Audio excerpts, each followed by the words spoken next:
Huntsville Alabama's YouTube channel dedicated to capturing the underground. I am here at the front shop today with Boozy Slufoot. Hi, everybody. Hey. All right, tell us who you are, what you do in the band. My name is Tiffany, and I'm the singer slash tambourine player. Jake, I do vocals and guitar. Josh, I do bass. I'm Ethan, and I'll be playing the drums. Okay. So, how long have you guys been a band together? All together, right before COVID. Last show was with Chris Fanning's Memphis show. I was there. Yes, I remember. That was our first all together as one unit. But as an actual band, me and him started probably about 3 years ago. 2 or 3, Yeah. experimenting with it. Right before our last band broke up, about 6 months before that, me and him started. Okay. And tell us about the band before that. The Moose. I remember the Moose. Yeah. Yes, I remember the Moose. Okay. And then you sing in the band, which I thought was amazing the last time that I saw you, because I thought it was different because I've seen the Moose so much. And then when I saw you singing, I was like, I really like this. You guys are doing great We together. did too. We liked it a lot. Aww. So, where does your inspiration for music come from? When we started this, a lot of it was locally inspired, like Rome Brothers and a band out of Silicaga, Vietnamese, that was another influence. But we wanted to do a project that was more like hit it, quit it, right to the point, instead of just jamming for on the end. So we tried to like shorten it down and just do simple songs, get right to the point. Do you do all original songs? For the most part, we do a few covers, but we haven't played them out live yet. But Oh, great. So all the ones you played out live are the originals. all original. And do you all take turns writing in the band? Just whatever comes out, I guess. Well, since we've added Tiff, the songs have just started flowing out. So let's hear about your creative process. How does that work? Like when you guys all get together and you're ready to create music, how do you do that? We get in the shed, which is in Courtland, Alabama. That's over at his parents' Yeah. place. Okay. Yeah. And we just get in there and, I don't know, beat, go play a beat, or I'll play a riff, and then we'll just go off that. And then she'll just start singing along to it, and then we'll start morphing the song just how the vocals sit, instead of just playing the same thing all day. Nice. Now, do you have words written prior to, or do you make them up as you go? What's funny is I use lyrics from other people's songs, like Miranda Lambert or something, and I use her words to put with their music, but I don't sing it in the same way. Okay. So instead of me saying oohs and ahs and trying to think on the On the fly, spot. then I've got words. And then from there, I change the words into our lyrics.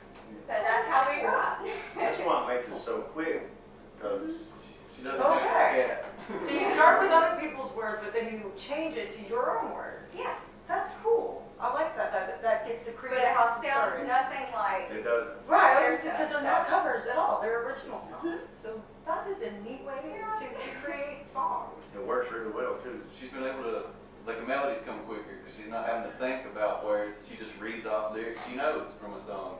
And then the melody comes out with those placeholders, basically. And that sped up some stuff. We really thrown songs together like that. Right on. And then change them into your own words. And then they're your own songs. That's awesome. All right. So, Josh, you're also in some other bands. We're going to talk about those real quick. This is Boozy Slufoot. But let's talk about all of you guys individually too, if you don't mind. We'll start to my left. I'm also in Salina Heart. Okay. And tell us about Salina Heart. Salina Heart is kind of in a parallel vein to Boozy Slufoot, but more in a more focused approach. It's very there's a lot of the same influences, but I've also taken influences from the more extreme metals and punk rock and punk rock from all eras, and just kind of made this amalgamation of it, but being very influenced by like the desert sound. That's kind of filtered it all through that. Yeah, Dodd, where are you from? I am from Fort Walton Beach, Florida. And how did you get to Huntsville, Alabama? I moved when I graduated high school. You moved when you graduated high school. Yeah, What's you're it on like payroll. being a musician in Huntsville, Alabama, compared to Florida? Like, how does that go? What was the I scene wouldn't like in really- Florida, the scene here? What's it like? I wouldn't really call myself a musician when I was in Florida. It really hadn't dawned on me that, I mean, like, down there where I was at is kind of really devoid of culture because it's a tourist trap. So everything's kind of the same everywhere you go. Mm-hmm. So I didn't really know that this was a thing, that you could start a band with people and write songs and record, and so I kind of learned that the second I arrived here. When you got to Huntsville? Yeah. I remember meeting you, you were really young. Yeah, I think you were like right around 21 or so when you had 19. Listeria. Yeah. And was that your first band, Listeria? Yes. I remember you guys playing then. Yep, young fellas on the stage. Okay, so Huntsville is kind of what let you know that you could be in a band. Yeah. That's awesome. All right, tell us about you. Where are you from? I'm from the middle of nowhere. Middle of nowhere, Alabama? Courtland, where that shed is we practice. Courtland, Alabama. Yeah. There is no scene there. Right. You gotta go to town. Yeah, I really Greene is the only one, right? Yeah, The only band from Courtland, Alabama. I think we are. We may be. Okay. So do you think that being from the middle of nowhere is something that you express like in your music? Does that come out from, being away from all the city life and so on? I think you can't help but do that. Right. You just do things different. The influences are different. We didn't really have any constraints or anyone to look up to when we started playing together when we first started because No. we didn't know any other bands. Right We were on. just playing. That's awesome. You, my Daniel? I'm Tiffany. I'm from Courtland as well. I'm married to that one. There you go. I tricked her into moving there. Yeah. Yeah. You tricked He me. tricked you into moving to Courtland? Where are you from? Oh, Lord. Oh, I'm from Hatton. If the town could get smaller, It gets smaller. Aw, well Yeah. that's like a sweet small town story. I'll take you from the teeny tiny town to the just tiny town. we've got one red light. Don't blink or you miss it. Yeah. Okay. And you're also from Courtland? Where are you I'm not from Courtland. I'm from East Lawrence, which is close to Decatur. But I mainly played pretty much in the county. I mean, growing up, the only musicians we knew were in church. This is a thing we hear a lot about Alabama, that the musicians you knew were in church. So that's how me and him started, by playing in church. And I started playing in church at a very young age. And but he was the first musician I found that didn't want to play Christian music anymore. And so we finally we found a drummer out of nowhere. I was friends with his cousin, which was Frankie, our old drummer. And then we just started jamming. And then all the influences is pretty much from that area of older musicians that, I've seen as a kid growing up, and all the songs that we write are all songs about the area. Like just stories from the area, people from the area. It's pretty much Courtland in our songs, which is Lawrence County, but Right. small area, small town. Yeah. And the people who live there and what it's like to be there. That's beautiful. So, how would you describe your music to people who haven't heard it before? Different. I know that's, It's Right. definitely not the most. well, it's, It's got some influences, but it's not exactly like that. I think what still comes across is the way these two play, Mm-hmm. the way they approach their instruments. It's no different than it was in the moose, so it still has that touch of heaviness to it. But there's obviously some different thought behind the direction of it. it's more meat and potatoes and less flash. More meat and potatoes and less flash. And it's It's Courtland. like a punk rock Courtland, letter Alabama. That's Yeah. I'm sorry, what'd you say? It's like a punk rock letter scanner. There you Oh, go. there you go. Yeah, Punk I rock think letter about that, scanner. yeah. Like that. That's awesome.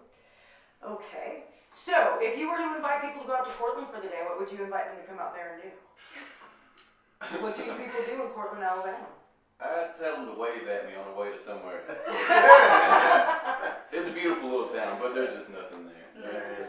There's about 7 churches and about 500 people. train goes through it. Train kid. There's a cool train depot. There you go. There you go. So what is it like for you guys when you come into Huntsville? Oh, lovely. It's like a second home. I mean, this is where we got our start. I mean, honestly, if it wasn't for Matt and Ronnie, I don't know if we ever got a show in Huntsville because our first show was at the End Zone. Ain't that what it's called? After Coleman? Oh, the Yeah. first show, yeah, was in Coleman. Yeah. I was talking about the first show in Huntsville, but yeah, with Crazy Bob, is that his name? The Coleman Civic Center just playing in a fucking like classroom. Yeah, we all go through him at one point or another. Hey, the first time I saw him was in the Denny's. Okay, so let's hear this first show in Coleman, Alabama. The Moose's first show was Big Gaping Hole's first show. Yeah. Oh, so you guys both had your first show at the same Yeah. time? Yeah. And it was in Coleman. Mhm. Oh my. Where we became brothers. Yeah, we've been You friends bonded ever in since. We Coleman, really did. Alabama. We bonded over this traumatic experience with Crazy Bob. Who's Crazy Bob? Tell us about Crazy Bob. I want to know about Crazy Bob. I think he was a promoter down in Coleman. I don't He know if he still still does it. He's still a promoter in Coleman, Alabama. But Why is he was- called Crazy Bob? Was he? It was crazy.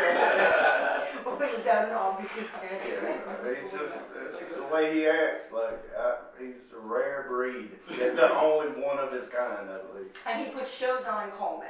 What place does he put them on at? What place did you play at? We played the Civic Center.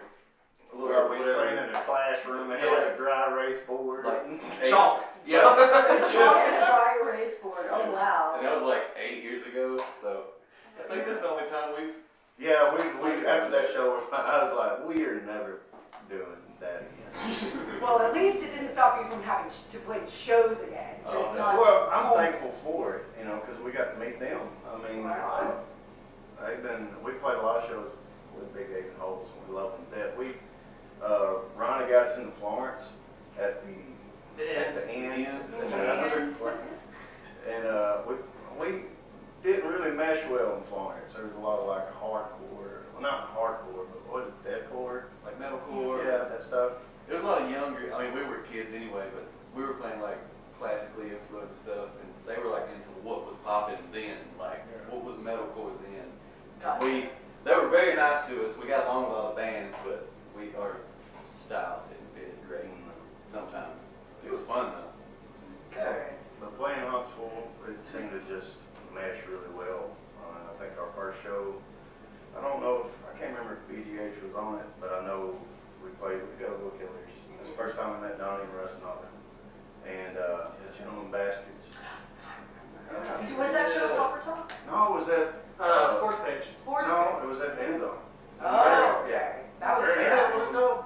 I think the End Zone was like an open mic night that we played, or something. I don't know, but I almost said We played a bunch of them. The very next one was the one I ran in town for, wasn't it? Or at Highways, yeah. That's not Franklin show, we two-pieced it. Yeah. Oh yeah. Holloway. That was a rough night. Actually, the band I met you guys, when I first met you guys, was the band right before this, wasn't it? Oh yeah. Oh yeah, we played in the Christian band down there. We played behind the, yeah, Days Ahead was the name of the band. Where like every time we were up, basically the date got double booked and it was like 8 bands and the promoter just thought to just go ahead and throw all 8 stuff bands them on. together. So we were supposed to play with the death metal bands. My band was Syria at the time. We were supposed to play with death metal bands, but we wound up going on with the first group of bands. Their band happened to be the very first, we were the next. And then when we got on stage, every time we finished a song, the whole room was silent. This is the only time I've ever had this happen. Whole room was silent except for these 2 dudes, like down, like front of the stage to my left, and they're fucking like, ah! Like, and so we basically played the show for them that night. These were the two who were like, yeah, let's. That's where we met Dad. I was there. Right on. Yeah, she went there too? I was. Yeah. So the band before the Moose was called Oh, well, we played in a band called Days Ahead. Oh, That's yeah, where we The met Days each Ahead, other. and that's where you guys found each other. Oh. Actually, the first time I met Ethan, when I walked into the shed, he had the mic hanging from the ceiling and he was singing to like Lemmy. That's how we bonded. Nice. Yeah.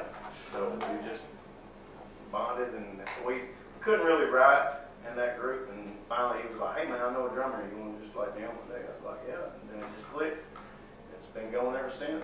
We ain't stopped. That's beautiful. So you were mentioning when you first started playing Huntsville, and you met Go-Go Killers and the Gentlemen Bastards, and who are some of the other bands that you got to play with? No, I was playing a little more cheap on that second one. Yeah, we Yeah. played Awesome. One Sheep. Firewater Revival, that was another one. We played a bunch with them. Yeah, yeah. Actually, ironically, I think that was my first show with them. Which was, The second time you guys played Huntsville was my first show with One Sheep. yeah. Oh, okay. We was hoping to make a good impression that night, but, you know, I fucked two up. of us didn't show, well, one of us didn't show up. Uh, But, Dirty Swagger is another band, but we met those guys in Florence. They came out to a show, and that's how I met Jackie and Brad. And we became real good friends. I still hang out with Sig Dick every now and then. I love him. When I come out. Oh, they're so- him and his wife are like, I just love both of them so much. No more than this, hey. She is. I wouldn't want to piss her off. No. Heck no. And no. And she, her day job, it's all Yeah, I kids. know. It's so rad. And he is, I mean, well, he was working. Yes. I think that's where that character came from. You have to have a way to get all that bad Yeah. things you saw out. And it was positive. We have to have a favorite Wrong Brothers show, right? Oh. Like, everybody in this town has to have a favorite Wrong Brothers show. I remember the time that he birthed all these babies out into the audience. and it was like from this giant plastic bag, and there was fake blood everywhere, and these babies being thrown out at people. Is I that got Wrong like, Brothers or Boneyard? oh, I'm sorry, you're right, it was Boneyard. Oh, okay. Boneyard, I don't mean Well. to get them mixed up. They have some of the same players, yes. Yeah, it seems like a lot of bands. Around this town, we do have a lot of bands where people work together, which is great. I love that, yeah. But I think it's great because then, all of them sound different. They don't sound the same. They don't. Yeah, and it gives them a chance to work with different people and express yourselves differently. Mhm. Yes. A few other bands that we played with when we first started was Similar Cops. Right, I love some more Of cops. course, I got to see Gallus. I haven't got to see them yet. Yeah. I was just watching in amazement. Them two, they play so beautifully. Yes, they do. They're very technical players, very tasteful players too. Yes. Can't really think of any other bands. I know there's a lot. Oh, sure. Right? Those people, how many bands have you put? And I was like, don't even, it's too much to start to think about. So now that COVID is over, you have some shows that are coming up, right? We do. You want to tell us about that? We have one right now, July 3rd. And a record. And a record coming out. Well, let's Oh, talk yeah, about so, both yeah. of those things. First, let's go with the show. What's the show that's coming out? Do you have more information on that? I know it's July 3rd. Oh, that is the pageant at Chad Massey's. That's Ruthie's show. Absolutely. Miss Yeah. Firecracker, is that what's called? Yes, Firecracker? it's from Yes, it's a pageant and a show, and you guys are on it. Raise Hell and House of Southern Sorrows. Oh, that's going to be a really good show. That's going to be a really great show.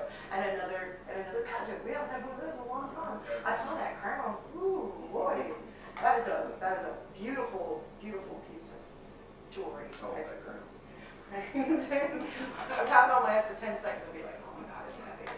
Yeah. Maybe she'll let me play with it while I'm on stage. But that's going to be really fun. That's going to be July 3rd at Shag Nasty's River and Courthouse. It will be. So let's talk about the new album. Well, it's been coming for a while. When we started, it was just me and Ethan. Yeah. And so we told Dodd we want to do it.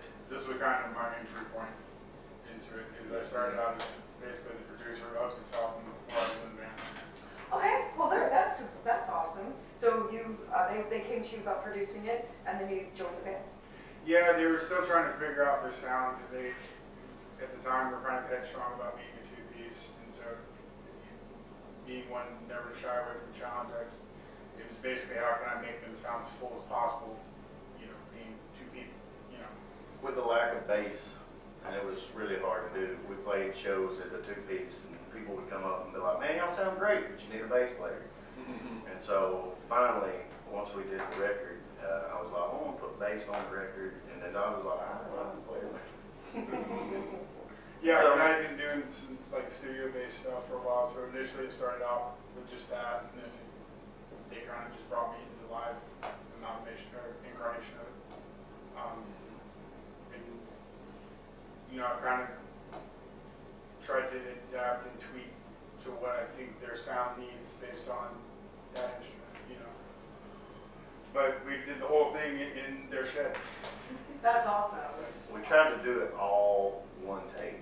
I was really going for like a lo-fi. The whole album in one take. I believe Each song, I think we may have to start one song over, but every song we did in one take. We tried to do in one take. From start to finish. The entire album in its entirety.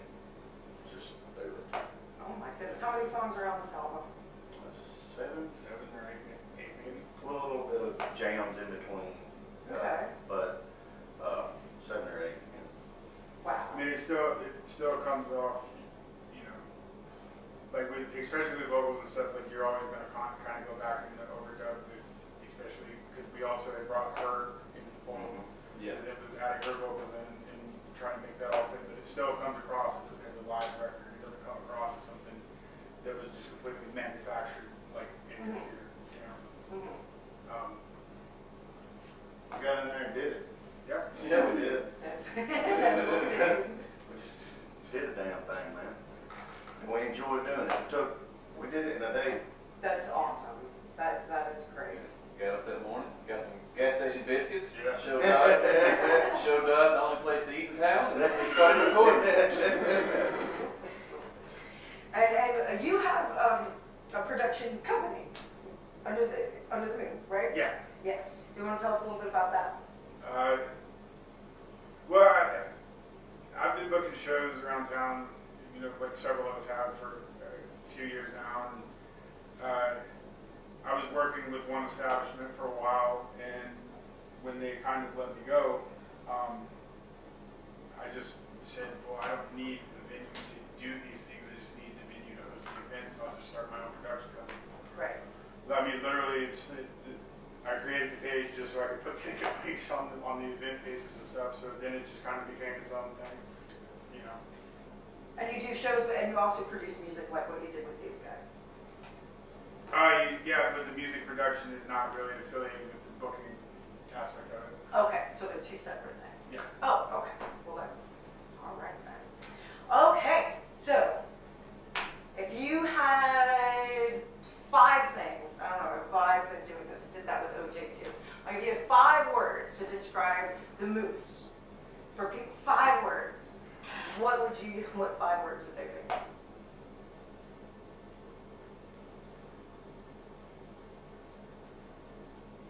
We ain't a band anymore.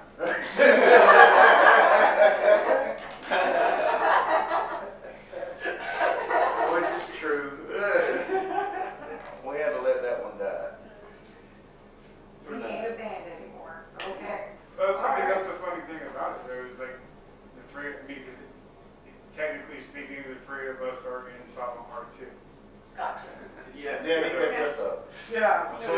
we kind of traded players. But ever since I met these guys, like, I met them down at the High Note when they were in Days Ahead, and then we kind of lost contact with each other for a while, and then they showed back up in Huntsville as the Moose, and they were already doing something that I'd been thinking about doing, and they just kind of beat me to the punch on it, you know. And so the more I got to know them, the more we just kind of all started talking about, like, man, we should do something together, and it all just kind of wound up where I got brought into their thing, which the style that we play as Boozy Slufoot is a natural thing to me, because we all have our differences, but we all share like a lot of the same influences. But the thing I'm trying to do with Salina Hard is kind of also something that they like to do too. So Okay. it's just kind of like the 3 of us being able to do these 2 different things. So is Salina Hard the 3 of you?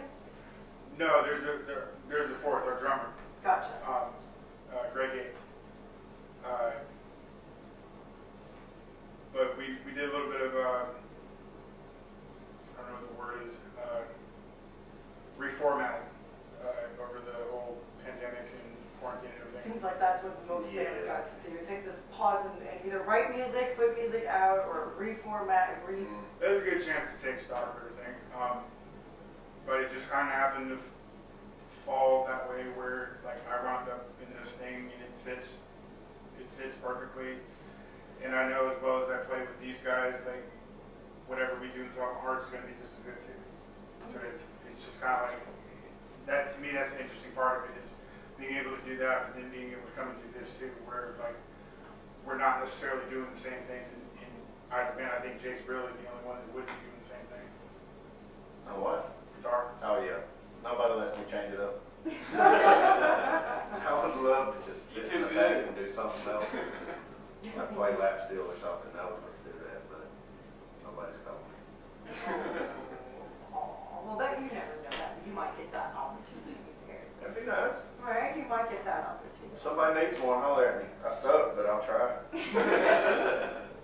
Well, thank you guys so much for coming here today. This has Thanks been for really having fun. us. It's nice to get to know y'all a little bit better. And if I ever go to Courtland, Alabama, I'll keep driving. Oh, you're more than welcome to stop by. We'll grill for you.